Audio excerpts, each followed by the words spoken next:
Coming up on Market to Market. An 11th hour deal ends the shutdown and keeps Uncle Sam from defaulting on his debt.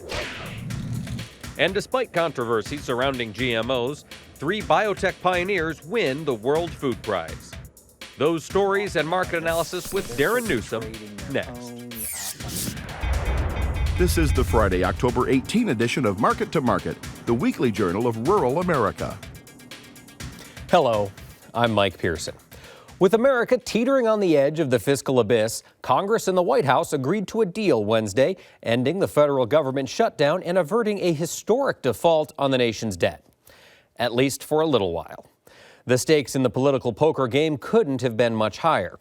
An NBC News Wall Street Journal poll conducted days earlier revealed that 60% of Americans would replace every single member of Congress, including their own, if they were given the chance. And with only hours remaining before the U.S. breached its sovereign debt limit of $16.7 trillion, lawmakers finally worked out a compromise. Yeas are 285, the nays are 144. The motion is adopted. The deal approved late Wednesday by Congress and signed into law by President Obama reopens the federal government through January 15th and permits the Treasury to add to America's cavernous $16.7 trillion debt, but only through February 7th. While the compromise was hammered out in the democratically controlled Senate, 87 House Republicans broke ranks with hardliners who originally tried to use the fiscal deadlines to derail the Obama administration's 3-year-old health care law. In addition to ending the shutdown and averting what could have turned into a much more serious fiscal fiasco, the compromise authorized back pay for hundreds of thousands of federal employees.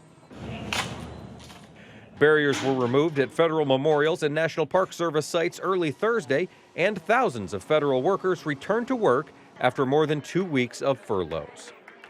The compromise ended a Washington-created crisis that closed much of the government for 16 days, rattled global markets, and threatened to challenge the status of U.S. debt as a nearly risk-free trade.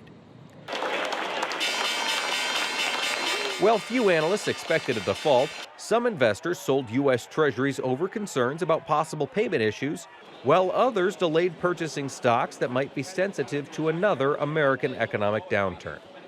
And when it started to become clear Wednesday that a deal resolving the impasse was imminent, the development was cheered from Wall Street to the Great Wall of China. The Chinese government is America's largest foreign creditor, with $1.3 trillion invested in U.S. debt. And at a regular briefing, a foreign ministry spokeswoman said, "The United States is the largest economy in the world. For them to handle the issue properly is to their own interest and beneficial to their own development. We welcome their decision." But China's official news agency issued a scathing commentary accusing U.S. leaders of failing to address chronic budget deficits, saying politicians in Washington have done nothing substantial, but postponing once again the final bankruptcy of global confidence in the U.S. financial system and the intactness of dollar investment. While U.S. government debt is among the most widely held securities in the world, many people are surprised to learn that China is not America's largest creditor. Uncle Sam himself is. In fiscal year 2013, which ended right before the shutdown began, nearly 30% of U.S. debt, about $4.75 trillion, was owed to another arm of the federal government. The single largest creditors, in fact, are Social Security's 2 trust funds, which together hold more than 15% of the national debt. Interest payments to all U.S. creditors, just interest, amounted to more than $420 billion. Currently, the government is paying historically low rates on its debt, somewhere in the neighborhood of 2.4%. But anything that erodes confidence in America's ability to pay its bills in full and on time could prompt creditors to demand higher interest rates and leave the American people even further in the hole. Standard & Poor's estimates the shutdown drained $24 billion out of the U.S. economy, and the Fitch credit rating agency is reviewing its AAA rating on U.S. government debt for a possible downgrade.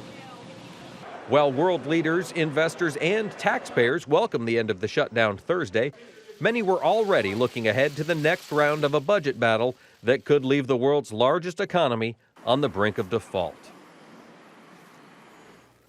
A study conducted by an international biotechnology advocacy group revealed that 2012 marked the first year that developing countries produced more biotech crops than were grown in industrial nations. According to the International Service for the Acquisition of Agribiotech Applications, or ISAAA, a record 17.3 million farmers grew biotech crops last year. Over 90% of the growers were small, resource-poor farmers in developing countries. And the ISAAA claims the adoption of biotech seeds has enhanced food security and reduced poverty in some of the world's most vulnerable regions. Nevertheless, genetically modified organisms, or GMOs, are shunned by some critics who believe the biotech products pose risks to health and the environment. So when the World Food Prize was awarded this week to 3 pioneers from the biotech industry, raucous debate was heard on both the pitfalls and the potential of genetically engineered crops. John Nichols explains. The United Nations estimates that there are 842 million undernourished people in the world today. While the number has declined slightly in recent years, more than 20,000 people die every day due to hunger. While wars and natural disasters create food shortages and starvation, poverty remains the chief cause of hunger. And the cruel irony is that the world is full of food. For decades, planet Earth has provided enough food to sustain every man, woman, and child. You know, when people become very elite, they think differently. For generations, scientists like Dr. Norman Borlaug have dreamed of ending world hunger. In the 1940s and 50s, Borlaug developed successive generations of wheat that enabled impoverished farmers to harvest more grain from fewer acres. This high-yield agriculture, as it came to be known, is credited with keeping starvation at bay for millions of people in third world countries. And Borlaug's humanitarian efforts earned him the Nobel Peace Prize in 1970. Since the Nobel Foundation had no prize for food or agriculture per se, Borlaug envisioned an award like the Nobel Prize for individuals making significant contributions to the issue of food security. And in 1987, the World Food Prize was born. Borlaug passed away in 2009, but his legacy lives on. And with global population expected to swell to 9 billion by 2050, the need to produce more food on less land has never been greater. Norm Borlaug was very pleased by your nomination, and I know he's thrilled with your selection because he believed biotechnology will be so critical in meeting the challenges of the future. While advocates point to biotechnology's critical role in fighting hunger, critics blame genetically modified crops for everything from health risks to soil erosion. And when this year's World Food Prize was awarded to individuals with close ties to biotechnology, demonstrators sounded the alarm. We feel that giving these scientists the prize is honoring what's wrong with biotechnology. We really see the World Food Prize as propaganda. We see it as a way to convince the people. It's kind of like we're giving them the prize, so the food must be safe. Rest assured it's okay. Critics of genetically modified crops gathered outside the World Food Prize headquarters this week on several occasions to voice their disapproval with the awarding of this year's prize to laureates who developed technologies to breed transgenic traits into plant DNA. The protesters demonized corporate agriculture and said Monsanto, the world's largest seed producer, is wreaking havoc on the environment all over the world. Nous luttons contre Monsanto. We're struggling against Monsanto. Parce que Monsanto a distribué des semences OGM à travers le monde. Because Monsanto has distributed their seeds all over the world. Pour détruire la nature. To destroy nature. While critics claim GMOs pose threats to human health and the environment that are not fully understood, proponents say biotechnology is absolutely essential to feeding a burgeoning global population. And this year, the World Food Prize was awarded to 3 individuals who helped genetically engineer crops to improve yields and increase resistance to insects, disease, and adverse environmental conditions. I'm very, very grateful to the World Food Prize Foundation that they have recognized plant genetic engineering as a tool that will bring, and that has already proven that it can bring progress for feeding those who need it most. Dr. Mark van Montague of Belgium founded the Institute of Plant Biotechnology Outreach with the mission to assist developing countries in gaining access to the latest biotech development. It is my hope that we can put to rest this misguided opposition and convince the public of the safety, benefit, and ecological value of this new and useful technology. Dr. Mary Dell Chilton of the United States spent the past 3 decades overseeing technology she developed to introduce new and novel genes into plants.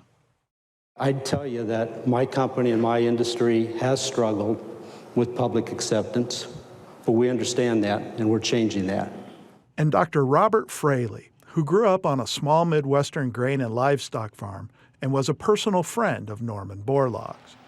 Fraley is the Chief Technology Officer at Monsanto, and he led the introduction of soybeans that were genetically engineered to be resistant to the herbicide glyphosate.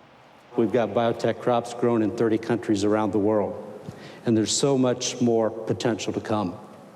And we're going to need it, because we need to double the food supply to feed 9 billion people by 2050. I think we can do it, but it's a tremendous challenge, and it is the greatest challenge facing us and all mankind in the future. For Market to Market, I'm John Nichols. Next, the Market to Market Report. Shortly after the shutdown ended, the Agriculture Department scrapped plans to release its October supply and demand estimates, opting instead to release an updated report in November. The trade shrugged off the dearth of data, and grain prices improved modestly. For the week, December wheat gained 14 cents, while the nearby corn contract moved 8 cents higher.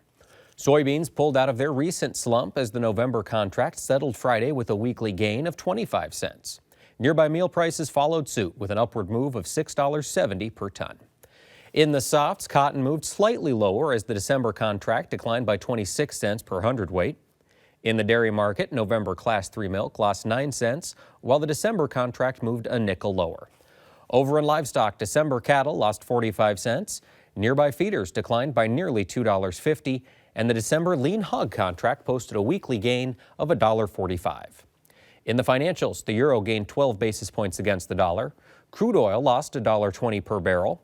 COMEX gold advanced by $46 per ounce, and the Goldman Sachs Commodity Index gained just over 1 point to settle at 639.45. Here now to lend us his insight on these and other trends is one of our regular market analysts, Darin Newsom. Darin, welcome back. Thanks for having me back, Mike. You've got to be excited. The shutdown ended. You get your USDA reports back, Darin. Absolutely. You know me well. I can't hardly wait till we start getting all of those numbers. No, that's okay. What has been your impression of the markets as we've traded through this shutdown? I think it's been good for the markets. I think it's actually allowed us to see what the markets can do when there's not all this interference and when there's not all this noise interrupting things. We've seen real fundamentals instead of made-up fundamentals moving things. We've seen things like harvest, actual yield reports. We've seen weather. We've seen traders coming in for whatever the reason might be. We've seen exports actually start to move things again. The markets have behaved how they probably could behave all the time if we just didn't have the reports coming in to muck things up every once in a while. Well, and it sounds like it's going to be a while before we're back to all the reports, so you might still have some time. But speaking of exports, we did see exports moving wheat today, in fact, up 19 cents and change on the day. What's going on in the wheat market? Wheat market's been showing some strength. Technically, it turned the corner here a few weeks back. If we look at the spreads, and again, the spreads are the best indicator of what's actually going on in the fundamentals. We've been seeing the carry whittled back, particularly in the old crop March winter wheat markets. So it was indicating to us that there was some activity being done. Well, we start to get some of the confirmation with the numbers coming out now. The market seems to be on a bit of a roll. Now, the only problem is the news is just now catching up with what the market's already done. It's starting to move towards a bit of an overbought situation. It wouldn't surprise me. Yes, we could have a little bit more push in the winter wheat market right now, but at some point, I think it's going to stabilize. I think it could top out short term and then start to come back down. Still longer term bullish, though. So now, how should we be trading this market, bearing in mind the longer term bullish? You know, if we look at the spreads, they're neutral at best, neutral to maybe a shade bearish. So if we get this rally, and let's say we add another 10, 15, 20 cents, we feed the market. We sell some of the new crop into it. Certainly nothing wrong with that. I don't really want to hedge out into, say, the March or May contracts right now in winter wheat. The carry's just not strong enough. So if we're going to put hedges in place, wait for basis to appreciate, just go in the December contract. Let's play this a little bit. Let's use this rally to our advantage to get some crop sold. Major market movers in wheat to keep an eye on. Still, weather out of South America going to be the driver? I think the weather, particularly in Argentina, is certainly going to be one of the drivers. And as we look forward to new crop, visiting with my brother today, it was 70 degrees in central Kansas yesterday. It snowed today, and it's supposed to be 70 degrees tomorrow. This isn't overly good for the crop that's just been seeded, and particularly for that's starting to come up, just a real mix of weather at this point. All right, so the market will be taking all that into consideration. Absolutely, and July is going to start showing that concern as well. All right, well, let's take a look at soybeans. We did see a bit of a run up today or this week in beans. What changed? Nothing. Beans need to go up. Beans are probably one of the more bullish commodities out there. We had a buy signal, or we got a long-term bullish signal on its monthly chart in August. We've got an inverted forward curve. In other words, the nearby contracts are higher priced than deferred contracts, indicating that the commercial side of the market just still doesn't know where it's going to get the supplies it needs to meet demand. This is a market that needs to go up. Now, the problem it has is all the other markets out there keep dragging it down, kind of putting a lid on the buying enthusiasm at this point. But I think, again, you take all of that away, beans would probably be ready to run. How should farmers out there this week in the combine handle the beans coming off the ground? It's a tough question because you look at, again, at the inverted market, the Nov to Jan to March, March to May, May, July. And if you look at that Nov Jan, you say, okay, you got to sell into this. You got to unload everything and sell into this. But you got to take the whole thing into account. I mean, we're talking all the way out through the July contract. After the South American crop will probably already be in. And if it's still inverted, what it's saying is there's still a great deal of concern over lack of supplies, lack of global supplies. So I think you feed the market a little bit at a time. You don't necessarily get into a hurry selling this thing. You set a target, you sell a few here, sell a few there. Keep doing it as the market wants to go higher. Keep feeding this inverted market. You want to hold some back because we have not completely dealt with the tight situation coming out of 12-13, and it doesn't look like it's going to improve that much, at least through the first half of the 13-14 marketing year. All right. Now, would this be a good situation for farmers? I know storage is at a premium.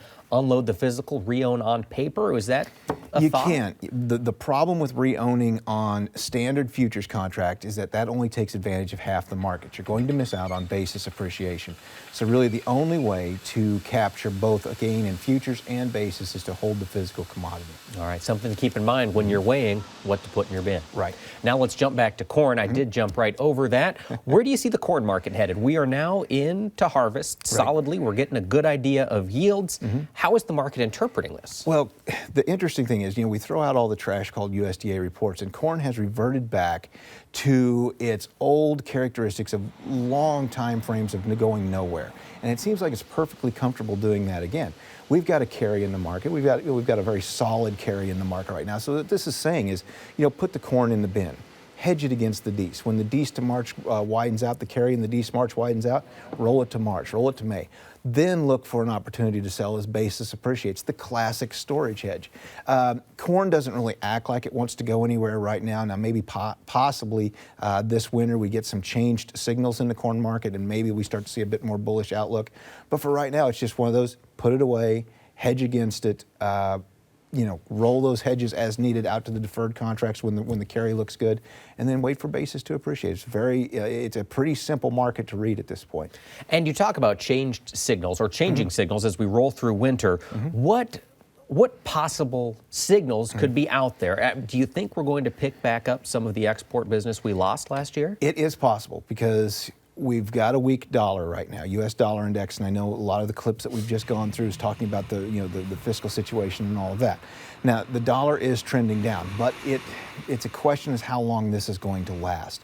The stock market's a question. And so if the dollar comes down and if other countries, if importing countries start to see this as an opportunity to start picking up some cheap U.S. corn, and it looks like there's going to be plenty of cheap U.S. corn to pick up here over the coming months, that could certainly start to add to our export ledger.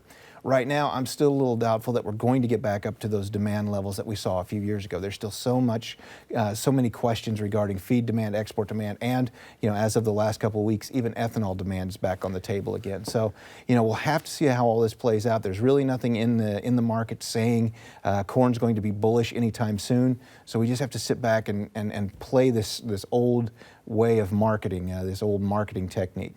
Now, you mentioned ethanol demand. We talked last year about the rumored EPA report cutting the RFS mandate. Have we heard anything more on that now that the government is back in session? Do we expect confirmation? I actually have not heard anything about it yet, and the market has not acted like something's coming down the pike. I mean, we actually saw the Dees March carry weaken a little bit this week. It's testing resistance at the 12.25 cent level.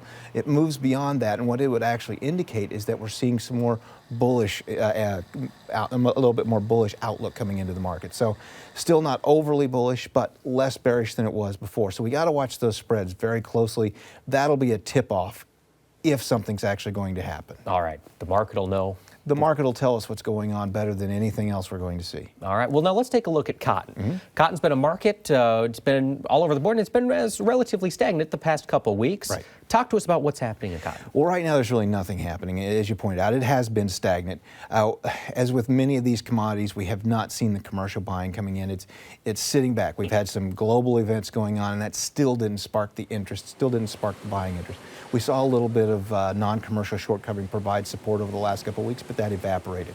So it just, very similar to corn, we seem to be in this holding pattern right now until the next big news item breaks, until one side or the other really steps in and says, okay, we're interested in this now, or we're just really going to sell this and drive it down. So we have to wait to see who plays their hand next. And is the market anticipating China to be that player? They were the story all spring. They've been sitting on the sidelines. Are we waiting for them to jump back in? I think so. This week we did see that there were some economic numbers coming out of China, which most countries would die to have, but everyone was saying, oh, these are bearish numbers coming out of China. And you never really know the accuracy. It's like any other country. You don't have any idea of the accuracy of these numbers. But I think that kind of tempered some of the buying interest that we'd seen over the last couple of weeks that possibly could have sparked a little bit of a rally. I think that kind of cooled that off a bit. Okay. All right. Well, now let's take a look at livestock. Cattle market, as we talk fat cattle, bit of a rally the past few weeks. This week, we turned a corner. What's happening in the fat cattle trade? The biggest thing is the seasonality. As we're heading into, say, mid to late fall now. We've kind of crossed that midpoint of fall, and we're starting to look ahead towards winter. That's usually a more bearish time in the cattle market. We're not really seeing a great deal of buying coming in. The cash market's holding together, but it's really not saying that we're going to push this thing a lot higher at this point. So it just looks like to me that the whole thing may be a little bit tired. The live cattle market may be a little tired. It's had a nice rally, and it could just be time for it to set back a bit. When we talk setback, is there a range you think it could set back into, or do you think we'll hold steady here in the... I'm not looking for a huge sell-off because, again, I think the long-term outlook is still a bit more bullish as we head back towards the spring. So I don't think I don't think the market itself wants to come back too far. But certainly giving back 50% of the previous rally, if we look at the Dees contract or even the Feb, off of its recent rallies, I think that's a possibility. Put us into that 130 range. Yeah, possibly. Lose a buck or $2. Exactly. Now let's talk feeders. That's been the rocket ship. It's really had people enthralled the past month. And this week, same story. We tapped out on Wednesday. Right. What happened? The biggest thing in the feeder cattle, in any type of market like this, when you get a straight up move, it leaves this vacuum underneath the market. So once you exhaust the buy orders, there's nothing to fall back down to. So you've got to come back a long ways to start to find buy orders again. Maybe the non-commercial side outdistance itself from the cash market. And so when you get that sort of gap, then it has to fall back a bit. And so that seems to be where feeder cattle are right now. I'm not saying that they're bearish. But it does seem like they're going to have to pull back to try to find some buy orders again. And the cash market has been staying exceptionally strong in feeder cattle. Right.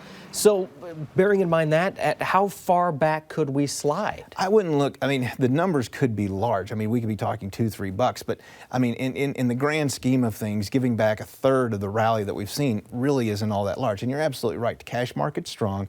We've got a solid look at the futures. The future spreads look like there's going to be plenty of support over the next couple of months. So, you know, again, it's not something that I think this market's all of a sudden going to turn bearish, but I do think it needs to pull back to find some renewed buying interest. Now, folks in the feeder cattle industry, in the hog industry, as we're watching these stagnant corn numbers, would this be a time to step in and maybe address some feed needs? I think so, because at some point, corn may try to follow soybeans because that ratio spread's going to get out of whack.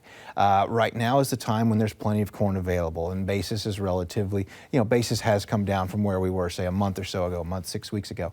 So if you want to start loading up and getting some corn on hand to feed, you know, over the winter, maybe into early spring, certainly may not be a bad opportunity to do that. All right, let's take a look at hogs. We saw a bit of a jump this week, $1.45 in the hog market, and the hogs, we've been plagued with uncertainty throughout this government shutdown, not having the USDA numbers. Now we're going to be getting those back. What's your thoughts on hogs? I still like the hog market. I mean, it's hard to say they're going to go a great deal higher because they've had such a stout rally. But unlike cattle, and more like feeder cattle, they do have the support of the commercial side of the market. The cash side still remains strong. So it looks like this market, if it does pull back a little, you know, because of the uncertainty or these quote-unquote solving of the uncertainty, you know, I still think they're going to remain well supported. So I don't look for a lot of downside in the hog market. I think it's going to stay relatively stable up at these prices until we see some sort of cash market change, some sort of longer-term commercial outlook change. Is the PED PRRS virus still playing a part in the market's calculations for hogs? You know, I haven't heard as much about it. I think it came up a couple weeks ago again. There was some chatter about it. But by and large, it's not something that I've heard as much about. Doesn't mean that it's not going on, because sometimes I miss out on a lot of that news. But I just haven't heard as much about it as I had in the past. All right. Darin, one quick question before we let you go. Crude going to continue to fall? It should. It's that time of year when crude oil comes down. The spreads have been a disaster. The NOVA is losing all kinds of ground to the December. It just doesn't have any support right now. All right. Thank you so much, Darin. Appreciate you being with us. Thank you, Mike. That wraps up this edition of Market to Market. But Darin and I will continue our discussion and answer some of your questions in our Market Plus segment on our website. You'll also find audio podcasts and streaming video of our program, as well as links to our Twitter feed and Facebook account exclusively at the Market to Market website. And be sure to join us next week when we'll examine efforts to harvest America's first acknowledged crop of hemp in more than 5 decades. Until then, thanks for watching. I'm Mike Pearson. Have a great week.